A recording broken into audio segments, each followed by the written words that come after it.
Assalamualaikum warahmatullahi wabarakatuh. Perkenalkan, nama saya Diki Rismawan dengan NPM 10120455. Saya dari kelas F2 Manajemen. Pada video ini, saya akan menjelaskan tentang materi Ahamiyatul Ma'rifatullah, At-Thoriq ila Ma'rifatullah, dan Al-Manawi min Ma'rifatullah. Video ini saya buat untuk memenuhi tugas UTS mata kuliah Pendidikan Agama Islam. Lanjut ke materi.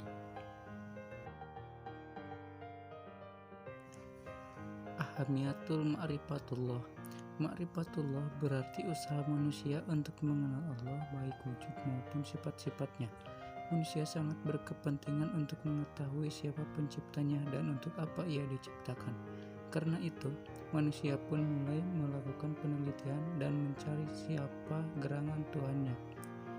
Allah Maha Rahman dan Maha Rahim tentu tidak akan membiarkan kita terkatung-katung tanpa adanya pembimbing, yaitu utusan-utusannya para nabi dan rasul yang akan menunjukkan kita ke jalan yang benar.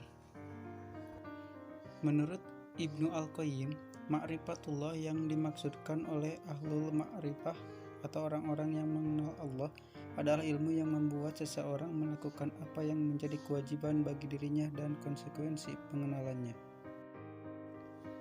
Berdasarkan alasan tersebut, kita dapat menarik kesimpulan bahwa ma'rifatullah merupakan ilmu yang paling mulia dan penting karena materi yang dipelajarinya adalah Allah. Manfaat yang dihasilkan pun tidak saja untuk kepentingan dunia, tapi juga untuk kebahagiaan akhirat. Orang yang mempelajari ma'rifatullah akan menjadi insan yang beriman dan bertakwa bila Allah memberi hidayah kepadanya. Dan bagi muslim yang mempelajarinya, insya Allah akan menaikkan keimanan dan ketakwaan atau raf'ul iman dan taqwa. Ciri-ciri dalam ma'rifatullah.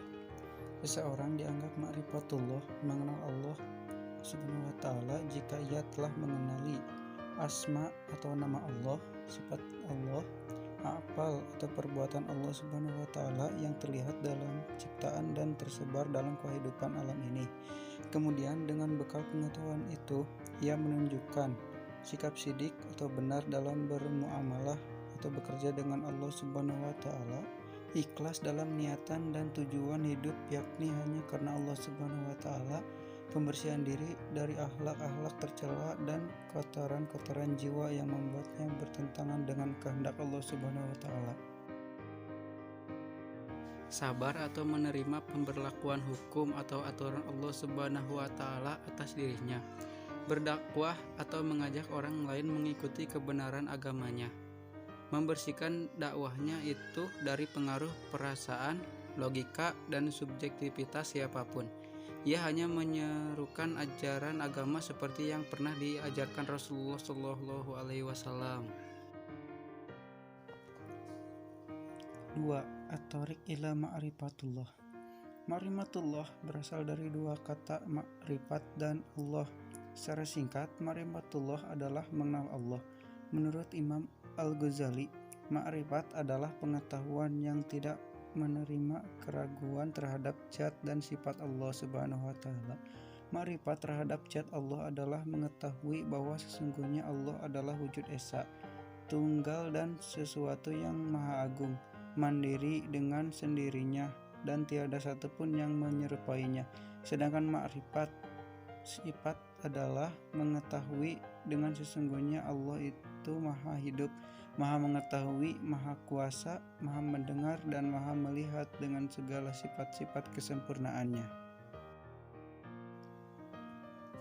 Dari mengetahui tentang zat dan sifat Allah, maka selanjutnya Al-Ghazali pun memberi kesimpulan bahwa ma'rifat adalah mengetahui akan rahasia-rahasia Allah dan mengetahui peraturan-peraturan Tuhan tentang segala yang ada.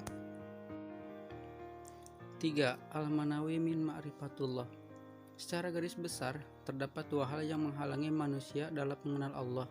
Pertama, maradus syahwat atau berkaitan dengan penyakit hati berupa nafsu dan kesenangan serta perilaku yang tidak terpuji.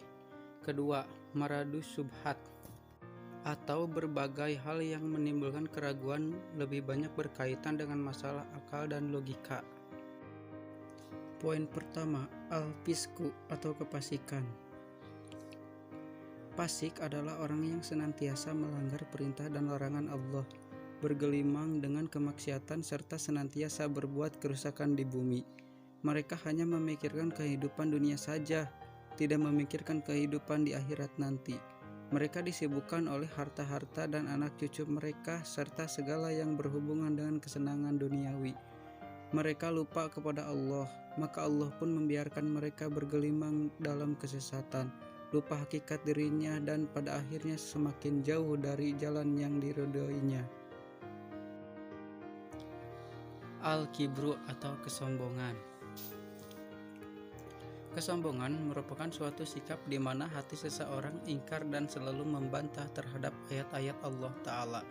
Allah menerangkan hukum-hukumnya bagi orang-orang yang menutup hatinya untuk menerima kebenaran wahyu, yaitu bahwa ia akan menutup hati mereka. Ajulmu, kezaliman. Allah Ta'ala menerangkan bahwa orang yang paling zalim ialah orang yang telah sampai kepadanya peringatan Allah, telah sampai pula kepadanya ayat-ayat Al-Quran dan petunjuk Rasul, kemudian mereka berpaling dari ajaran dan petunjuk itu karena angkuh dan penyakit dengki yang ada di dalam hatinya.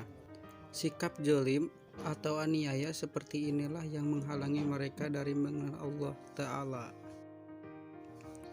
Al-kizbu atau kedustaan. Kedustaan merupakan sikap bohong atau pura-pura dan pengingkaran terhadap ayat-ayat Allah Ta'ala. Mereka memperlihatkan iman, kasih sayang, dan menyembunyikan permusuhan dalam batin. Mereka menebarkan pemusuhan dan fitnah-fitnah untuk melemahkan barisan kaum muslimin. Namun, usaha kaum munafik itu selalu gagal dan sia-sia. Hati mereka bertambah susah, sedih, dan dengki, sehingga pertimbangan-pertimbangan yang benar dan jujur untuk menilai kebenaran semakin lenyap dari mereka. Sekian video yang dapat saya sampaikan, kurang lebihnya saya mohon maaf. Sekian dan terima kasih. Wassalamualaikum warahmatullahi wabarakatuh.